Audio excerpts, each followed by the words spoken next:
শাকিব খানের তুফান কি বড় ধরনের কোনো লস করতে চলেছে? কারণ তুফান কিন্তু একই দিনে বাংলাদেশের সঙ্গে কোথাও রিলিজ দিচ্ছে না, এবং বাংলাদেশের সঙ্গে রিলিজ না দেওয়ার কারণে হচ্ছে একটা বিশাল একটা গ্যাপ কিন্তু হয়ে যাচ্ছে।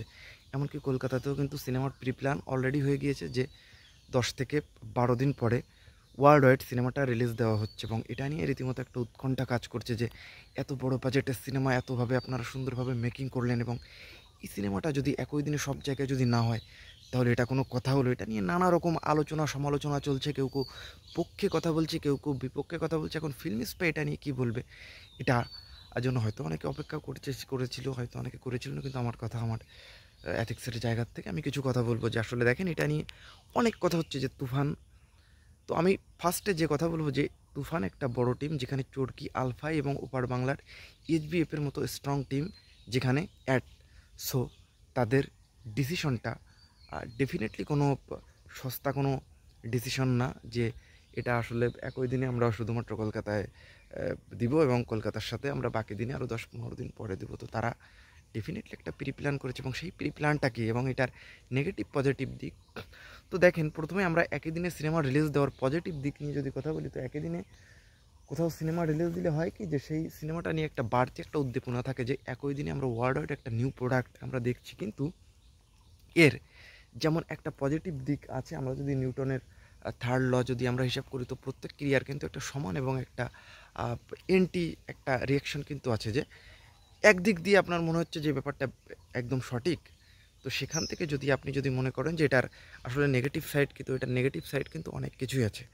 তো বাংলাদেশের প্রেক্ষিতে এটার নেগেটিভ সাইড বলতে আমি ফার্স্ট অফ অল আমি যে ব্যাপারটা বলবো যে এটা হচ্ছে পাইরেসিটা একটা ওয়ান অফ দ্য বেস্ট। আপনারা গতবার দেখেছেন যে প্রিয়তমা, সুড়ঙ্গর মতো সিনেমা কিন্তু পাইরেসির কবলে পড়ে ওপার আপনারা দেখেছেন যে আমাদের দেশ থেকে কিন্তু পাইরেসি হয়ে গেছে, সেখানে কলকাতায় রিলিজ পেলে একই দিনে।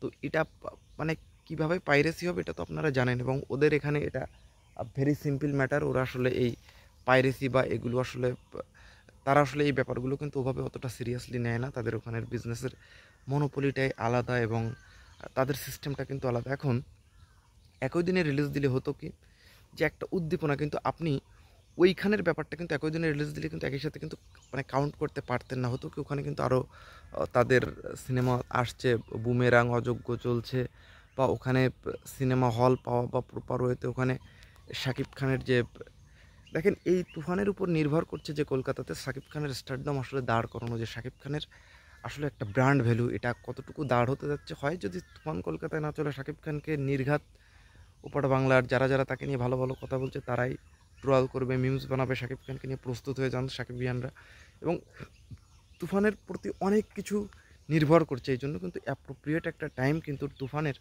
মেকার্সরা কিন্তু তারা কিন্তু প্ল্যান করেছে যে সঠিক সময় সঠিক প্রোডাক্টটাই আমরা দিব। আমরা কোনো রকম রিস্কে যাব না, আমরা কোনো রকম ঝুট ঝামেলায় যাব না। তুফান আমরা যখনই দেবো, তুফান মানে দাপিয়ে বেরিয়ে যাবে। আপনারা হয়তো দেখেছেন যে এর আগে কিন্তু একই দিনে আমাদের কয়েকটা সিনেমা, আমাদের মোশাররফ করিমের সিনেমাও চলেনি, বা আপনারা দেখেছেন যে এখন হয়তো বলবেন যে পরবর্তীতে রিলিজ দিয়ে তো সুড়ঙ্গ বম্ব, তো পরবর্তী বা আগে রিলিজ দেওয়া কোনো ব্যাপার না। সিনেমা হলের বিজনেস সিস্টেমটা সম্পূর্ণ আলাদা, এবং এখন অবধি কিন্তু ব্যাপারটা একদম অ্যাপ্রোপ্রিয়েট কিন্তু না যে আসলে একই দিনে রিলিজ পাবে কিনা। কিন্তু এরকম একটা কথা হচ্ছে যে আসলে ওয়ার্ল্ড ওয়াইড সিনেমাটা যদিও কলকাতায় দিতে পারে রিলিজ, কিন্তু ওয়ার্ল্ড ওয়াইড সিনেমাটা কিন্তু একসঙ্গে রিলিজ দিচ্ছে না।